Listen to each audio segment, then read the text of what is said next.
Assalamualaikum warahmatullahi wabarakatuh. Halo anak-anak kelas 6, apa kabar kalian pada hari ini? Bapak berharap kalian sehat selalu. Namun sebelum kita memulai pembelajaran, marilah kita semua bersama-sama membaca doa agar diberi kemudahan pada saat kita proses belajar pada hari ini, dan semoga juga masa pandemi COVID-19 agar cepat berlalu. Baiklah anak-anak, langsung saja kita masuk pada materi kita, yaitu tema 2, subtema 1, pembelajaran 1, yaitu tentang persatuan dalam perbedaan. Nah, anak-anak, siapkanlah buku kalian, buku tulis kalian, dan simaklah pelajaran dengan seksama. Anak-anak, pada pembelajaran tema 2, subtema 1 ini, kalian akan belajar tentang menemukan informasi penting dari teks dengan menggunakan aspek apa, di mana, kapan, siapa, mengapa, dan bagaimana, dan menuliskannya pada peta pikiran. Menuliskan makna proklamasi kemerdekaan dalam kehidupan sehari-hari. Mengamati ciri tumbuhan dan habitatnya. Nah, apakah anak-anak semua sudah siap belajar? Semangat anak-anak. Yang pertama yaitu adalah rukun dalam perbedaan. Proklamasi kemerdekaan menjadi tonggak sejarah bagi perjuangan bangsa Indonesia. Meskipun terdiri atas suku yang berbeda, rakyat Indonesia bersatu dalam memproklamirkan kemerdekaan bangsa Indonesia. Nah, marilah kita simak baik-baik pembacaan teks proklamasi oleh Presiden kita yang pertama, yaitu Bapak Insinyur Soekarno. Simaklah. Nah, sekarang simaklah teks bacaan proklamasi kemerdekaan tersebut. Dengarkan ya anak-anak, atau baca. Proklamasi kemerdekaan yang dilakukan pada tanggal 17 Agustus 1945 menjadi peristiwa penting bagi bangsa Indonesia. Peristiwa tersebut menjadi tonggak sejarah di mana bangsa Indonesia berhak atas kemerdekaan dan wajib mempertahankannya. Diawali dengan dijatuhkannya bom atom oleh tentara Amerika Serikat pada tanggal 6 Agustus 1945 di kota Hiroshima, dan pada tanggal 9 Agustus terjadi lagi pemboman di kota Nagasaki, Jepang, akhirnya menyerah kepada tentara Amerika atau sekutu. Peristiwa ini dijadikan kesempatan oleh bangsa Indonesia untuk segera membebaskan diri dari penjajahan bangsa Indonesia. Adapun teks proklamasi ditulis di rumah Laksamana Tadasi Maeda, Jalan Imam Bonjol nomor 1. Dan adapun para penyusun teks proklamasi adalah Insinyur Soekarno, Dr. Andes Muhammad Yamin, Muhammad Hatta, dan Mr. Ahmad Soebarjo. Konsep teks proklamasi ditulis oleh Insinyur Soekarno. Saat itu hadir pula BM Dia, Sayuti Malik, Soekarni, dan Suedirjo.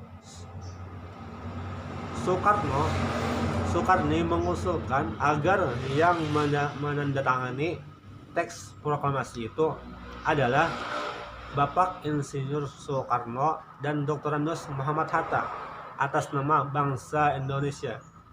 Teks proklamasi diketik oleh Sayuti Malik. Dan pada pagi harinya, tanggal 17 Agustus 1945, di kediaman Soekarno, Jalan Pegangsaan Timur nomor 56, telah hadir antara lain Suwirjo Wilopo, Jafar Tabrani, dan Trimurti. Acara dimulai pada pukul 10.00 dengan pembacaan proklamasi oleh Soekarno dan disambung pidato singkat tanpa teks. Kemudian bendera merah putih yang telah dijahit oleh Ibu Fatmawati dikibarkan.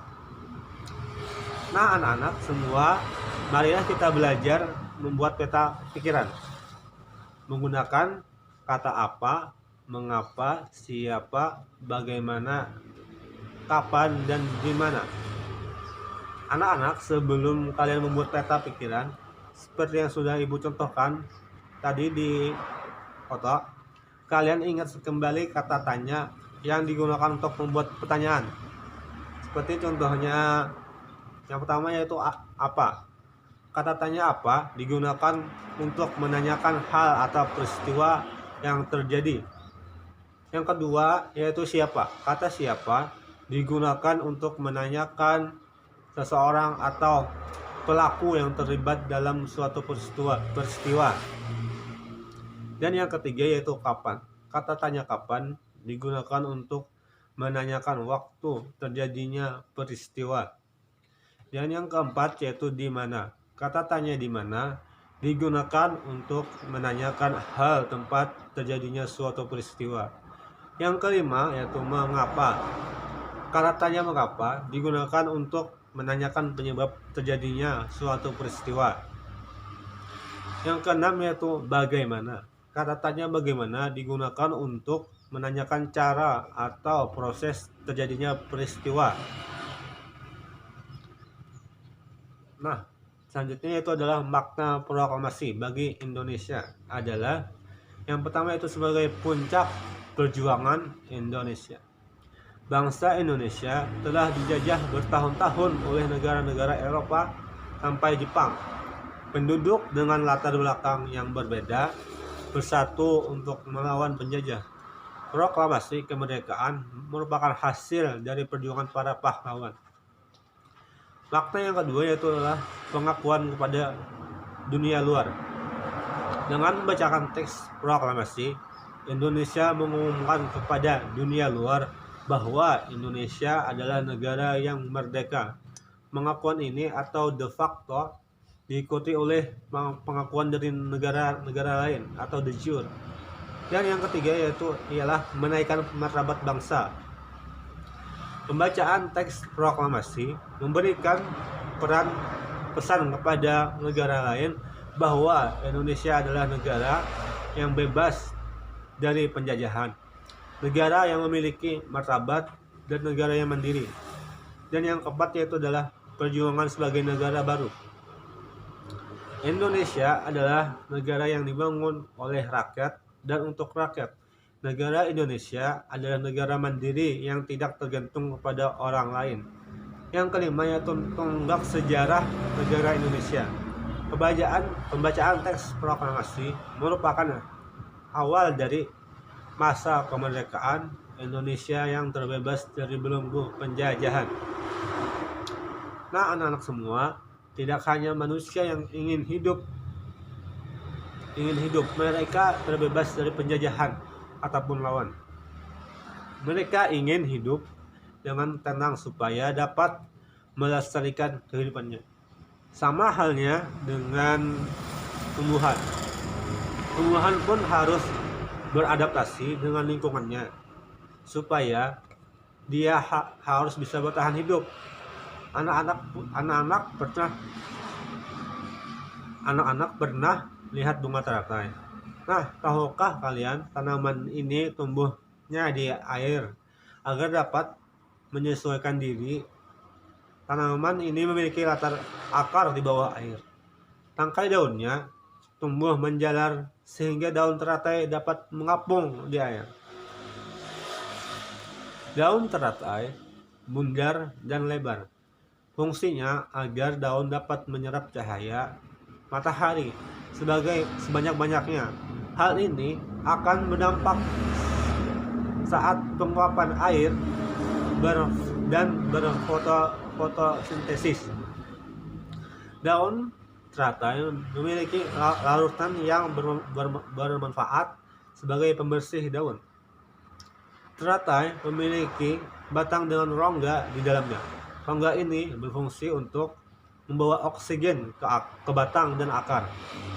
Meskipun akar berada di dalam air, akar masih tetap bisa dapat bernapas.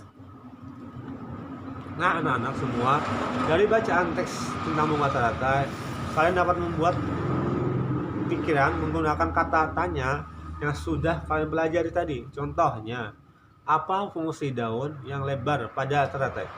Kemudian, mengapa batang teratai berongga? Atau kalian bisa menambahkan kapan teratai melakukan fotosintesis, di mana tumbuhan teratai tumbuh. Bisa juga menggunakan kata tanya bagaimana cara teratai beradaptasi dengan lingkungannya. Nah, anak-anak, kalian nanti bisa mengulangi kembali latihan untuk membuat peta pikiran menggunakan kata tanya apa, mengapa, siapa, bagaimana, di mana, dan kapan. Demikianlah materi yang Bapak sampaikan. Semoga materi yang Bapak sampaikan dapat bermanfaat untuk kalian. Salah hilap, mohon maaf. Sekian, terima kasih. Wassalamualaikum warahmatullahi wabarakatuh.